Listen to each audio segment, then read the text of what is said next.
I did a few sessions and I wanted to shoot myself in the head. All right. This is going to be a good one.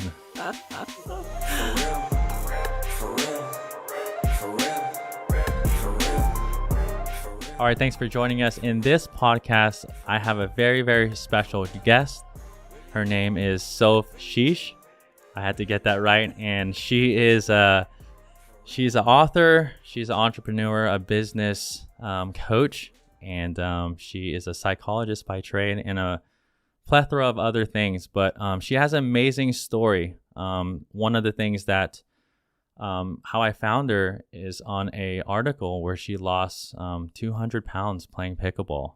And we're going to definitely get into that. So this is definitely an inspiring story. And I like to hear stories like this and meet people that are really amazing. So, Soph, thank you so much for joining us here. Thank you. What a good introduction. Yeah, well, I try my best. And so really quickly, so you're from Arizona? No, originally I'm from Paris. Okay, originally from France. Paris. Okay. Yeah. And then I lived in California for 30 years. And then I moved to Arizona, where I had never heard of pickleball at all, like 2.5 years ago. Wow, okay. And then I walked in some area where I live, and they were all playing, and I said, "What is this?" And that was my first day, and I've been playing pretty much every day since. Okay, so like 2.5 years now. Yeah. So like right during COVID or right after COVID? Yeah, right after COVID. Yeah. Okay. Right, coming out. Yeah, we saw a big boom there in COVID, and we can, again, you do a lot of different things. We're going to get into kind of your story and also maybe a lot of questions about your journey with pickleball, how that translates and involves like business coaching or psychology and things like that. So thank you again for being here. So happy to really be here. Appreciate you. So yeah, I guess why don't you give the viewers a little idea of like what you do and your background and how you got into pickleball originally. So my background started with psychology. I was always interested in people, what makes us do what we do, what makes us not do what we don't want to do. And so how do we actually bring ourselves to do things that we want? And I've dealt with weight my whole life. I was very heavy as a child, like 10 years old. Yeah. And I've tried everything like everyone often tries, but then you don't really resolve the holistic approach to weight. You do the food, or you do you get on a diet, but you can't be on a diet forever. And so I've done a good amount of adventures to get the weight down, and I would lose 20 pounds and but I would say, so I didn't actually lose 200 pounds playing pickleball, but I did lose maybe the last 50. But the maintaining has been amazing because I love playing. So I'm on the court just for joy. Like I was there yesterday at 6 a.m. because as you know, it's starting to get hot. Yeah. And so if you'd known me, I would never have done that, at the gym or for any other physical activity. And so as I was maintaining the weight loss, as a lifestyle, really, discovering pickleball made me, it gave me a different relationship to my body, I think is one way to talk about that. Like I'd never moved toward, like when you're that heavy, you're not very athletic, period. You're the last kid that people pick for the team, and you don't even, like, I don't even have a relationship with being like a competitive type of nature. Like I don't, like when I play with my husband and it's like I have an opening, I could do it. And I'm like, I don't want to hit him. Like that's, it's like, I don't have that as in my nature. So that's been interesting from a psychologist standpoint, is to discover I could be outside the court, this very adult, mature, intelligent, whatever you call it.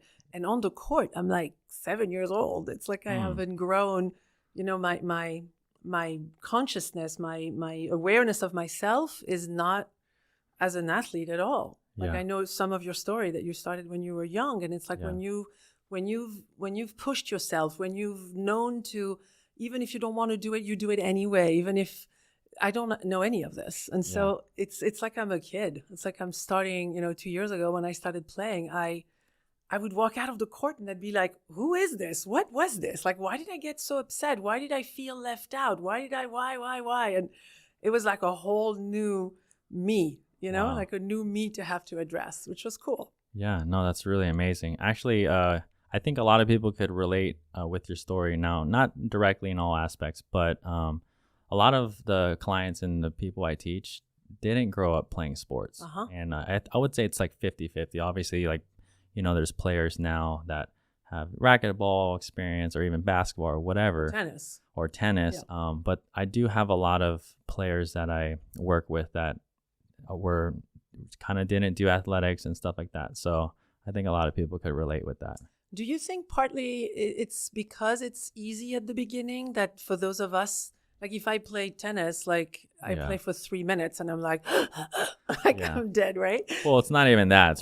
It's just the difficulty, like of playing tennis versus pickleball. You know, there's just the difficulty is high, and again, it's not going to be as fun and engaging. That's why the sport has grown so much. And you can obviously attest to that. And would you say though that it is easy to start, but to play well, not so easy? Like it's as hard as the other. Wouldn't you say it's as hard as the other ones? It's kind of like the phrase, you know, easy to learn but hard to master. Yeah. I really do believe that. And again, a lot of players today think that they can jump in on the pro scene even with their tennis background, and they do have an upper hand, but it definitely takes a lot of time to master. But so how did you initially so you started your kind of weight loss journey a little bit before pickleball? A while before, Okay. I was already on it for but you know, when you have so much weight to lose, whatever's the next 20 is really what matters, right? Because you can't lose 200 pounds just by eating, you know, more salad. So it really has to be kind of a gradual thing. And then there are plateaus, so you don't lose anything for months when you're eating really well. Keto was it really became my lifestyle for food. I really like that particular, I don't want to call it diet, but that style. But what pickleball did is it's almost like it came as the cherry on the cake a bit, because now the food was in place, the sleep was better, all of these things were starting to be in place, but the moving of my body, which even when I started, I was 50 pounds heavier. That's a lot on the court. Yeah. I mean, imagine you running around with like a backpack full of, 50 pounds of rocks. That's a lot. Yeah. And as I'm losing more, that's striking how more confident I approach the ball, much more confidently, but also it's just lighter. It's just like you move, from my guy, is a marathon runner.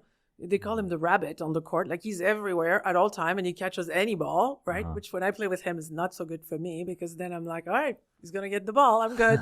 Right. And then I play with other people and I'm like, dude, like that's your ball. It's like, no, that's not my ball at all. But I'm used to him, grabbing it. So the weight loss was almost like celebrated on the court. I would say that became kind of the see what I can do, which I had never been able to do. And so there was very, like I said earlier, very young, very childish, very kind of like joyful energy. Like I giggle on the court. Like my friends that know him from business, I'm a pretty serious person, but you put me on the court and I get the ball that I thought I wasn't going to get. And I'm like 5, like laughing my head off. It's fun. That's super awesome. Yeah. So, so you said last 50 pounds or so with pickleball. So up until like when you started your weight loss journey from the very beginning, so up until then though, did you not play any sports or do any exercising, or was it all kind of diet stuff? Like what I could do was skiing, like I could do gliding things. Okay. And so I skied and I skied actually pretty well, because you're not carrying your body, every other sport, you kind of have to. I did ride horses when I was a kid, but that became a problem pretty quickly. Yeah. As in hurting the horse when you're that heavy a little bit. So no, I never, I grew up in an environment that's very intellectual. Yeah. Like sweating was a little bit of a, like go shower, we were thinkers. We were, and so. And you said you grew up in Paris, right? Yeah. Is that, so I'd never been there. I don't know the culture there. Is that how it is? Or is that just kind of your family, that kind of thing? Both. I would say really? we don't have there are definitely sports and people that are obsessed with sports as much as anywhere. Mm-hmm. But I would say in general, we don't have the jocks in school that are like celebrated like it's, in really? France. No. Interesting. Not when I grew up, maybe now more.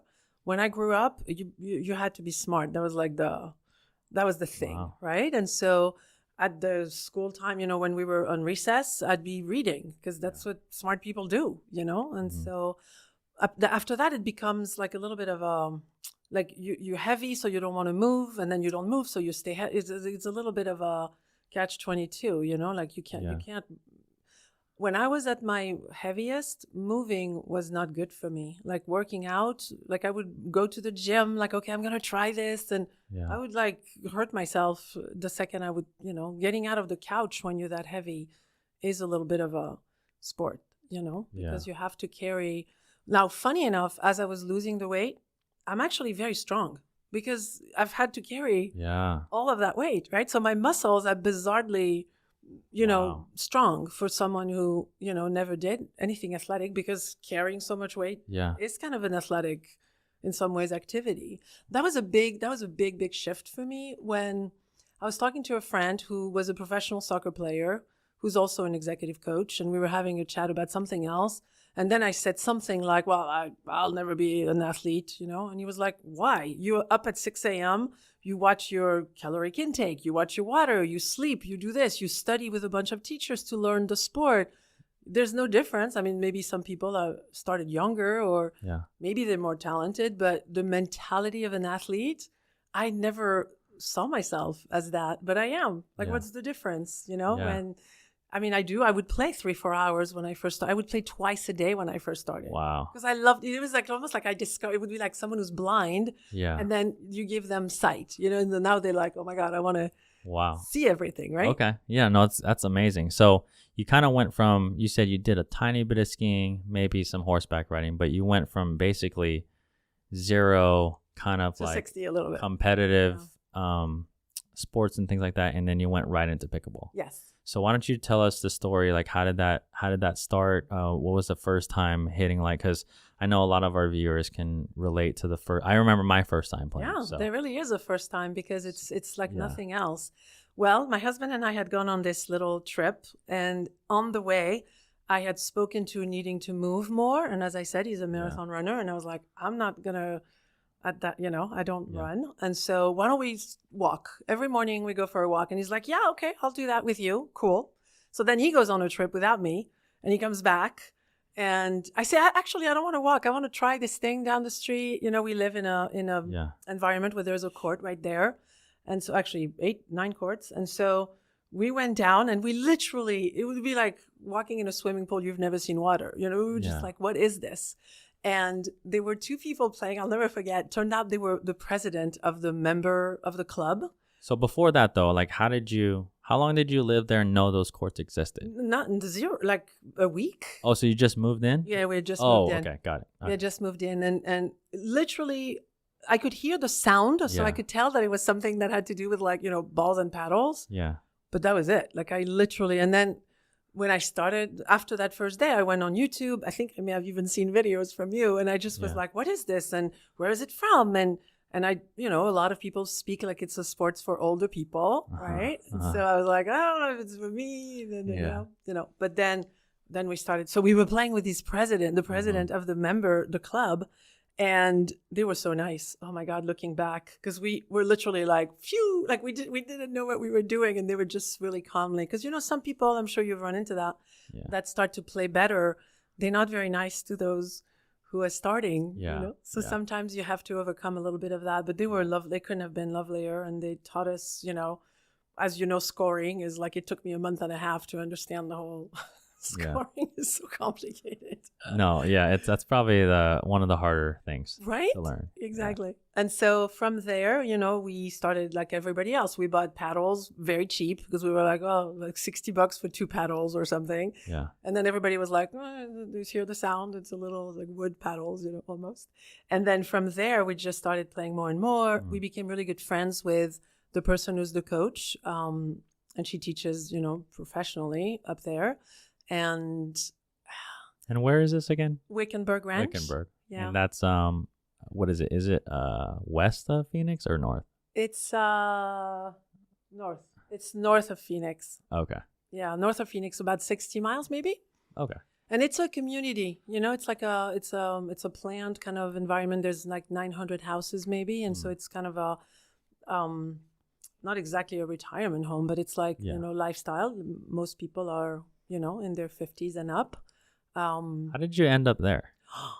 That's such a good story. Because you went from you came from California in LA. Yeah. So in your kind of intro or blog or whatever, you said you kind of live in the middle of nowhere. So, I do live in the middle of nowhere. So why Wickenburg? Well, originally LA in COVID was not fun. Like something happened in that town where just everything, every store closed. Yeah. It was really, and I had lived there for 30 years. And one morning my guy woke up and said, "Why do we live in LA?" And I was like, at this point, I don't know. Like, I mean, I'm here, I've not thought of moving. And I said, where would you want to be? And we were both like, okay, I want the nice weather. I don't want to be in California. I want to be not too far from an airport. We had like 17 things on the list. And then the next morning we started driving, literally. Like we got in a car and I was like, Arizona sounds cool. I mean, the nice weather. Let's try. So that was, you just randomly. Completely random. Arizona. Pretty much. I mean, the weather, not too far from, if I could always come back to LA, not too far. Yeah. Okay. So, but then we found a house that we were considering for ourselves in Prescott. Yeah, Prescott. Okay. Which is really high in altitude, right? Yeah. And I have a little of vertigo, altitude, whatever. Okay. So we're driving and we're going to go visit this house. And at some point I'm like, oh, this is like, I'm nauseous. This is not good. And I'm like, are we almost there? And he goes, we're not even half. Wow. And I was like, nope, that's not happening. Yeah. And so pretty much we had the afternoon, we were going to visit that house. And I was like, well, what else is around? So I went on whatever, Zillow, whatever you do to rent a place. And I found a place that had just an address. I didn't know it was a community. I didn't know anything. Yeah. It was on the way back to LA. Mm-hmm. So off we go. And then we ask if we can visit this place. And they're like, yeah, sure. Just go through the gates. So we like, gates, okay. And then we drove through this thing and it's heaven. It is just heaven. It's so beautiful. And there is, there's a pool in the community and there's the pickleball courts now that I would never move anywhere, but there was no, I built one in my backyard, Yeah.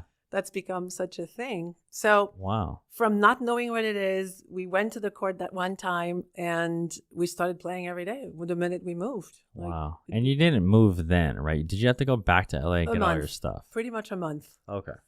But it was, when, I don't know if you believe in that, but when things are in their place, all of a sudden it's like, it's working out, right? Yeah. It lines up. Well, yeah, we have a kind of not the same story, obviously, but we came from the Northern California. And we came here, so things lined up and it was good. Yeah. There was a clarity about it. There was it was just a simple decision, Yeah. No, that's great. That's great. So let's talk about, so you're a psychologist by trade. Mm-hmm. What do you do with that currently? And I know that you do a lot of business coaching, and we can get into. I think you're the founder of Be Current, right? And we can get into that in a little bit. But what are the things that maybe parallels that you've learned on the court? Yeah, so I studied to be a psychologist, and I got licensed as a psychologist, and then I did a few sessions as a psychologist, and I wanted to shoot myself in the head. That was not for me. Oh, so you didn't like it? No, I didn't. Okay. I mean, I like the people side of things. Yeah. But so the difference between psychology and coaching in my world, not coaching like you do, is that as a psychologist, you tend to go back to the past and where did it all start and what happened when you were a child and what did your mother do? I mean, it's shrinking it a little bit, but from my experience, I thought coaching, if something is not resolved from your past, it's going to play out in your current life, right? Like whatever you haven't worked on yourself, you're going to act it on the pickleball court, in your business, in your relationship with your partner. It's like you carry it with you. So I was more interested in where do people are stuck, like where are they stuck now?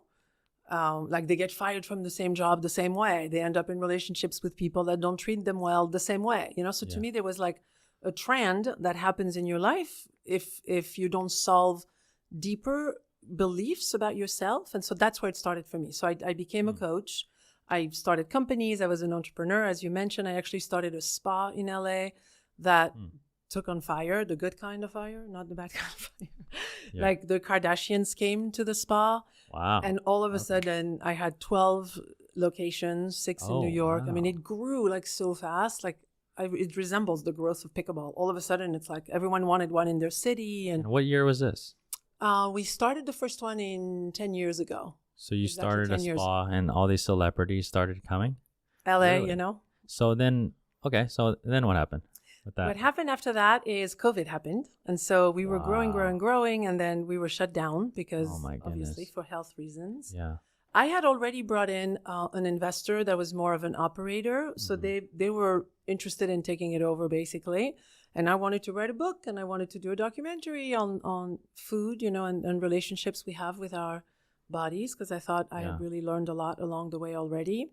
Yeah. And so I basically sold it, you know, we did the proper business, whatever. And then I moved on to, to do the next thing. So all along there was in my personality, there's something where I like trying new things. I'm not a very afraid person. Like I tend to, we'll see what happens a little bit, you know, which is nice. I think my parents did a good job at like letting us trust the world in that way, you know, so fear doesn't stop me really. So the next thing was starting Be Current, because it's basically Be Current teaches people productivity, but it's related to your purpose. So people know how to do stuff, you know, they can check off, but then you have a life that's not really meaningful to you. And so I accompany people on a journey to discover what their purpose is as a human, you know, as a teacher, as a whatever it is that makes us. There's a difference between a job and and a passion. We were talking about that before the interview. And so I help executives that are usually burned out. You know, they've done the job they were asked to do.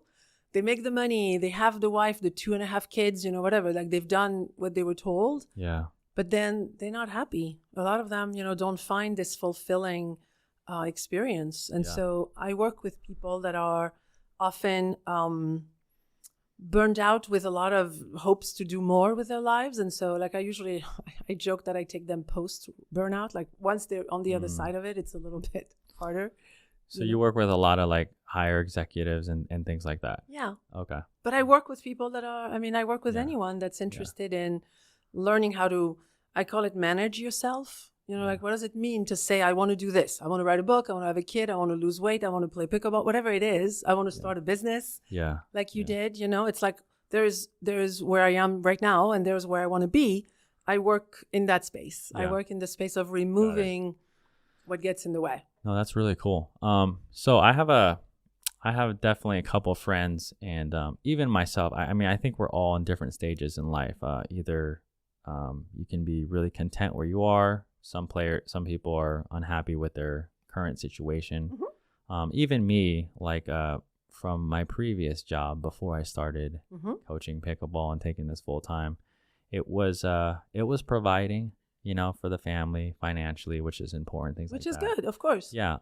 But how would you tell, or how do you find out, you know, maybe your passions or like your kind of purpose, what you're talking about? Like, what are some things that, because there's a lot of people and players also. Your world is players. Yeah, players. Yeah, but there's a lot of people, right? Yes. And we're all people. So yes. But we're all trying to, you know, a lot of us are trying to figure it out, and that wasn't me that long ago. So like, what's some advice that you can give someone like that? You know, it depends where we start from. So someone may have already succeeded financially, but they're not fulfilled. You know, psychologically, let's say. And some other people, you know, they have all this energy and they want to eat the world. They don't know where to start. Other people, you know, they're trying to break into a completely new career, but they don't really have experience running a business is not, I just have an expertise in something. Yeah. You need more, right? And so I would describe what I do a little bit like at first, I do an audit a little bit. Probably like if you put me on the court, you and I would like exchange assessment or something. Assessment. Okay. Like, where are you? Like, what's working? What's not working? Yeah. What I find is when you are in your purpose, there is more joy. There's joy. Like it's 5 o'clock and you're like, oh my God, I started this morning. I haven't even eaten, right? Like there's a sense of like time, you know, stops because you're so interested in what you're doing. Yeah. So that's a good start. surrounding yourself with the right people was a big thing for me along the way. Okay. Like good advisors, people that are not going to be your yes man, they're going to challenge you, they're going to push you, they're going to ask you the questions that a lot of people, won't have the courage to ask. I mean, I often play that role in people's lives. They hire me to, tell it like it is. Like if I hire you on the court, it's the same thing. I want you to tell me, dude, like you're not go to the net. Like, what are you doing? Right. Yeah. I mean, hopefully caringly, but we assess together what makes, in this case, what's a purposeful life? A purposeful life is you do what you love. You wake up in the morning, you don't wonder if it's Friday or Sunday because it makes no difference to you, Yeah. That becomes the true sign that you have a life you love is you're not wondering what should I be doing. People that wonder what they should be doing, I would assess that often they're not doing what's really they're meant to do, maybe even. So for those of players and people out there, what are some things that you can say are recommendations? Because just like in my previous career or whatever, we had to provide and we had to do things. How do you how can you work into doing something that you love to do and make money? Start making money, money at the same time, because a lot of people I think are stuck there where they're afraid to make the leap. They're afraid to make the leap, or they're in a job and they know that they could be doing something more fulfilling and better, but obviously you can't just make the leap right away. So what are some suggestions? I don't know if you work with entrepreneurs or something that are in the beginning stages and that don't have a lot of resources. So I do. I often say start anywhere. So I actually had a client years ago who wanted to sail around the world. Yeah. That was his thing, right? Why not? So I started working with him and I very candidly said, so you sail, you know how to, no, I've never been on a boat. Oh, you've never been on a boat. All right. That's cool. So then I started asking all these questions and the guy had a vision, a dream, right? Got it. And he was, if you had spoken with him, you probably would agree with me. He was pretty far from actually doing it, like in your scenario of like going to do, your life. Yeah. I said, go to the library and read a book about sailing. Take out a friend for lunch that has already sold, that does sail in the weekends. Or do you have a friend that has a boat that could take you out on a little ride? Whatever. Just do something.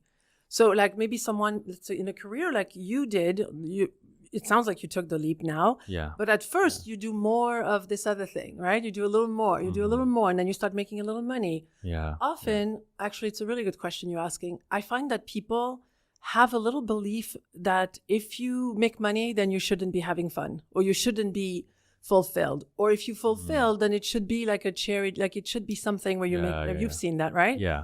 Yeah. And so I work with people in their mindset. I would say that's one of the parallels with pickleball. Is my inner conversation about the topic. Like when you walk on the court, you don't walk in like, oh, am I going to be, I don't know, do I know what I'm doing? This person looks like he plays better than me. I did that for like a year and a half.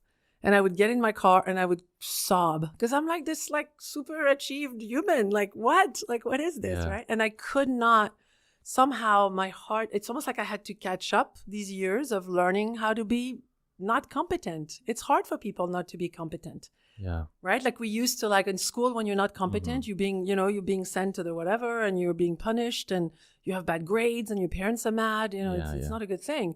So to be willing in our 50s or 60s, to say, like, I'm going to suck at this. That's okay.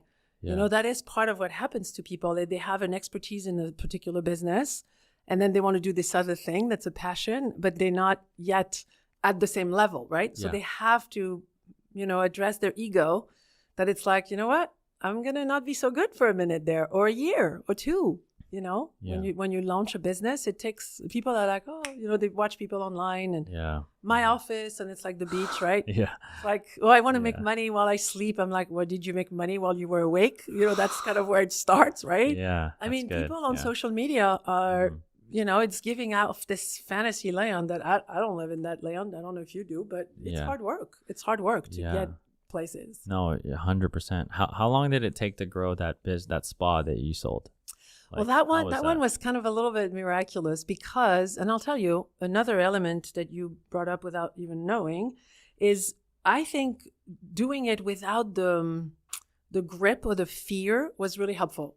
So at the time I was, seeing people as a coach, and I had an office, and then I discovered this technology where you can lay down in this infrared beds and you can sweat, which at the time I was still super heavy. And it was like, you know what? That's kind of cool because I need to sweat. But for me to run like you run, I need to break a bone, right? Yeah. So what happened is I got this technology in my office, and every time I finished with a client, I would go do my sweat.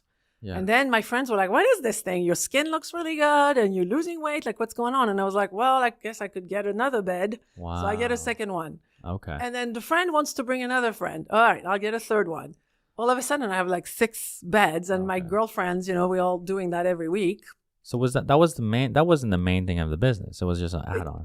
It was. Oh, so it's an infrared kind of. Which 10 years ago did not even exist. The bed that I developed did not even exist as you know it. It was my technology with a doctor that I developed. Oh, so you made it? Yes, we did. Oh, wow. I mean, you developed it. Infrared existed as a healing modality. Like it existed in many different ways. But so in my particular circumstances, you could lay down, you could watch TV. So people were happy to come. Yeah. Like, I don't know if you've ever sit in a sauna for an hour. It's like you want to, you do it once a month and you're like, oh, that's so boring, right? Yeah. But this was like full on TV, and someone very sweet brings you a little towel for your face, So people were just like, it was like the hour of heaven, right? Yeah. And so it grew basically between idea and opening the first spa. There was about, my friend in France mocking me all the time because in France it would have taken 3 years, like no joke, like the permits and the licensing and the this and the that.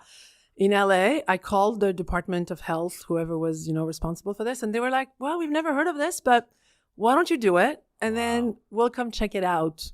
And if there's a problem, we'll tell you. Wow. So I was like, all right, I guess green light. Like we were saying earlier, when something is aligned, it just tends to go really well. So I opened one maybe 4 months in, and I was, I had a background also in an ad agency, so I knew marketing pretty well. I had, good knowledge of how to create a logo and how to, and I've also built houses a good amount, and so I have a good sense of design. So I created this space, which people wanted to come, all of a sudden. They were like, 3 people on the schedule, and then there were 50 people on the schedule per day. Awesome. Yeah.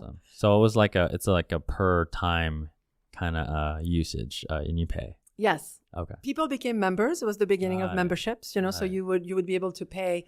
I think the max was $400 a month, and you could come anytime you wanted. And then, $200, you could come 10 times, whatever. And so at first, people thought it was really just for weight, because it was. I mean, you burn calories like not moving. That's kind of breaking the code, right? Yeah. People were loving it, and your skin looked really. I mean, imagine in LA, lose weight while you watch TV and look younger. Like that's like bam, bam, right? Yeah. So it hit many of the essentials, and then that's when the Kardashians came, and honestly, celebrities, it makes a big, and they were super kind. They really wanted to help. They felt great when they came. Wow. So the next thing I know is we're on an episode where Kim could not sweat because she announced she was, that's how she announced she was pregnant. So, I mean, people went crazy the next day. The episode aired on I want to say October 8th. The next morning, there was like 100 people at the door. Oh like, my we saw that thing last night. We want to try. Oh my All right, come on in. Wow. Okay. Yeah. So do those still exist, those spas, or are they shut down? We shut down in COVID. Yeah, they shut it down. But they're permanently shut. Yes. Oh my gosh. Yeah. Is that still a profitable business like in LA? Is that do people still have those salons or whatever you call them? Spas, Or spas? I think LA more than in New York probably. People take care of themselves like it more. Okay. I would say. Yeah. So yeah, I think it's always one of those where if you have money, you take care of yourself easier. If you have 2 jobs and you have 3 kids, and it's harder. And so what I liked with my thing is it wasn't expensive. Like you could come and take, a really good rest, and you'd sleep better afterwards. And so people could do that for like $30. There was no need to take the day off and spend $200, Yeah. Wow. No, that's really cool. Okay. So, going back to pickleball. Yeah. And you said something about you were very successful on a lot of different things. Yes. And you made money, you grew businesses and things like that. Yes. Then on the pickleball court, because you never had kind of that competitive thing, or you felt like small, or you felt like a new incompetent, like a new challenge too. Yeah. How did you get over that? Because that was probably and you're a psychologist by trade. I know, you'd think that would have helped. Yeah. And it really, at first it didn't. I was so hard on myself, and I would come out of the court and I would play with my friend who's 5'0", and I'd be like, when can I play like that? And she'd be like, I don't know, play for a minute, you know? Yeah. I was my ego. It was a funny combination of my ego was overinflated. Like, I should be playing better by now. Yeah. My friends were all like, you've been playing like 3 weeks, like easy, you know? Yeah. And at the same time, this like, I'm never going to amount to any. I mean, I was literally a child. It's almost like all the work I've done as a psychologist were out the window. So I have a lot of, now that I'm on some other side, I'm certainly not completely on the other side, but now that I'm on the other side, I have a lot of compassion for people, because you can see people talk about themselves. Like you see someone miss a ball and they're like, it's the end of the world. I've learned a new thing recently. I'm sharing it with you because it's not a secret, but it's called goldfish. Okay. So goldfish have no memories. They totally stupid, right? Yeah. So you probably have heard it before, but I never had heard it. And so now every time I miss a ball, I'm like, goldfish! And I go back like nothing happened. It's like the first ball. And it really has brought a lot of joy to me. Like, it's a simple thing. Yeah. The thing for me that was, actually for a minute, my husband and I looked at writing a book that was called Everything I Know About Life I Learned on the Pickleball Court. Okay. Are you still thinking about that? We might. Okay. We might. For now, we're writing articles and, we're playing with it. But the partnership, the trust in yourself, the communication, the being able to reset, and not, like we just were saying, like not drown because you missed the ball, I mean, a few times I would be playing, and sometimes you play against people that are just like, they just banging. That's all they want to do is just like hit you with the ball. Yeah. And my teacher is all about, the net, wow, how do I not remember? Drops. The dinking. Yeah. The dinking and the, slowing the ball down and all that. And then you'd play with someone who was just like, they would get a lot of points, but it was all by, smacking you in the face. And so I would literally like mid-game, I'd be like, I can't stay here. I have to leave. Like, this is just and my friend or my husband be like, no, just breathe. Like, just. How was that for you? Because you didn't play a lot of sports, like with the with the bangers. Because like obviously our listeners here, we get that a lot. But were you scared of the ball? Was it? Yes. Like I felt attacked personally. Like these people. Like if I played against my husband and he hits me with the ball, I'd be like, I'd cry as if my husband just hit me, like not playing, But he had literally like smacked me in the face, Yeah. Because you're not, as a kid, I think that if you have a good coach, if you play in teams and people are accompanying you properly, you develop a habit to like, okay, I fell. Okay, get up. That's good. Fine. You tried. I had none of that. So something would like literally, it's funny, my teacher and friend, Carrie, she often says that I need to bring the tiger out of me. Yeah. Because I'm like, I'm not going to, I mean, now I kind of want to get points. And so obviously you need to attack the ball a little more, right? And so lately I've been like, and I do it. And then for 3 or 4 balls, I'm like, oh, I'm like shaking almost, Yeah. So it is, I mean, honestly, wherever you start, you have to accompany yourself in the process. Because if you don't, you become like this guy we have at the club. He doesn't say hello to anyone. He's so stressed about playing. Mm-hmm. He walks in, he doesn't say hello. He like, da-da-da, and then he doesn't like, touch paddle at the end. He's like this. And I'm like, dude, like, we're not solving cancer here. Like, this is just fun. But I know what's happening inside of him because I feel it, it's like it hits your, it hits your human weak vulnerabilities. Yeah. When it happens to yourself, I guess it's a lot different. Yes. So how did you get over the fear of like that kind of like bangers and balls coming at you really fast? I mean, honestly, at first I stopped playing. I mean, I would just bring friends that I knew would play differently, or they were studying, with different people that were a little bit softer because it really was. It's still not super fun for me, frankly. But now it doesn't scare me. Now I'm just like, I'm as tiger as you are, and I'll come at it. Oh, that's great. Yeah. So okay, I guess one of the last questions here. Yeah. Through pickleball, what are some of the parallels or lessons that you can pull out of what you've learned? Because like you've learned, I'm sure, a lot about it yourself, and you started your journey through weight loss and entrepreneurship and all that, and then you said you play it almost every day now. I do. Right. So but how many hours, by the way? I mean, with the weather now, a little less, maybe an hour and a half, sometimes before more like 3. So it was, it was a good amount. And we play, it's recreational, so we play with different friends and some friends that I've never played and some, so it's not, we're not at it like between, super good players necessarily. Do you play tournaments and things like that? Or? I did. So, okay, that's a good story. I did one tournament, well, two. And it was, what is the word? What is the worst Stressful? word I can use? It was horrible. Oh, okay. I hated it so much. It was really horrible. I think because I think at that point, the competitive nature is all that matters. Like everyone just wants to get point, right? Yeah. I actually lost a friend in my first tournament I was playing. And I did something that she didn't like. She was opposite, I was playing with my guy and she was playing with hers. And she stopped being my friend. And I was like, that's horrible. Because I got the point, but like, it's not worth it. Right. Yeah. So she was still mad after that? She's been mad for like a year and a half. Oh my gosh. I know. Okay. Mind you, I think she needs, a little help because that's a little weird. And right? all you did is win.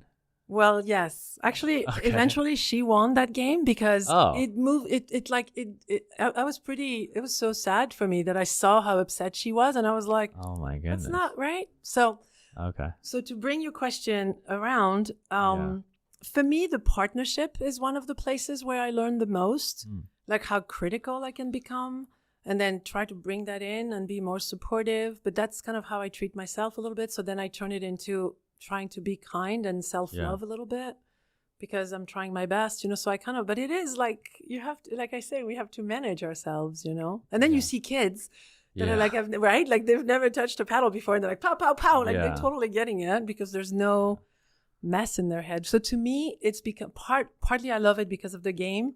Partly I love it because I get to confront myself, my personality, and it's a good thing to grow as a human and become aware of yourself. It's a good thing. Yeah. So what are the two main things that you think, or somebody maybe dealing with kind of what you dealt with in the beginning, the fear of playing or competing and things like that? Keep playing, keep going, keep coming. I mean, maybe I'll do a tournament later again. Yeah. For now, it's too much stress. It's not fun for me. So I'm not doing it. Yeah. But other than that, going, playing, finding friends that are really fun and supportive. To me, it's been a big thing. I mean, I have a very rich life. Like I do a lot of things. I travel. I do a lot. Like literally, I'm going to Paris in July and I'm like searching everywhere. There's no pickleball courts in Paris.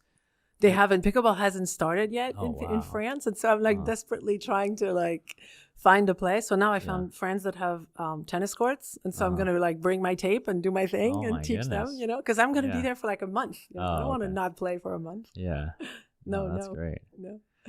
Cool. Do you want to tell the viewers just kind of about what you started at Be Current or just shout out whatever you do or what you have to offer? I mean, honestly, if you've said my name, and I'm sure in the show notes you can have the website. There's the usual suspects. I'm on Instagram. I'm everywhere. Doing my thing. So there's no particular place to go. Just the website, my name.com. So that's one way to go. Okay. Thank you. This was a fun conversation. No, thank you. Yeah. Do you have any last words or anything like that? Well, if you're wondering if you should play pickleball, I say go do it. That would be my one push. Like a lot of people are still like, well, but I'm not very athletic. I'm like, I wasn't athletic at all. Just like give it a try because it's a little bit addictive, right? The sport is a little, and so I've gifted my friends paddles, to try to get them to do it, So just get on the court and have fun. No, that's great. What level are you, by the way? I would probably be a 3-5 at this point. So I'm a kiddo, Yeah, I think you should. I think playing tournaments at some point again would be a good challenge. Well, maybe to challenge maybe yourself. I come to you and we work together. Yeah, that could happen. To get me prepared. That'd be fun. Yeah. No, but Soph, I really appreciate it. I appreciate your time. And I think your story is great. Obviously, I think hopefully it inspires a lot of people that are struggling on the inside or the outside. Yes, exactly. And well said. What can you maybe one encouragement to those just one last encouragement or word, or just I don't know about life or pickleball. Yeah, no, I liked what you were saying earlier. For those that are struggling to make a leap, to do something that makes them happier. Like money, my experience with money is it shows up. It shows up if you do the work, if you line up with the right people, if you apply yourself. money ends up lining up. So not be afraid to do it. And if you don't feel like doing it, then don't do it, but then be joyful in your, like, find a way to be joyful, you know, because life is, it's kind of all we got, right? It's like people don't see that what they do with their day is what they do with their week, with their month, with life. It's life, right? Yeah. You pile up and you're 90 years old and you're like, what did I do, right? So the advice would be do something that when we sit on a bench at 90 years old, you and I, you're like, I like what I did. Yeah. And I'm like, me too. No, right? Yeah. That'd be cool, right? Yeah, that's great. Super fun. Okay. Thanks, Soph. Thank Again, thanks for watching this episode. Again, you can connect with Soph in the show notes. We'll leave it in the description and stuff. Thanks so much, and we'll see you in the next one.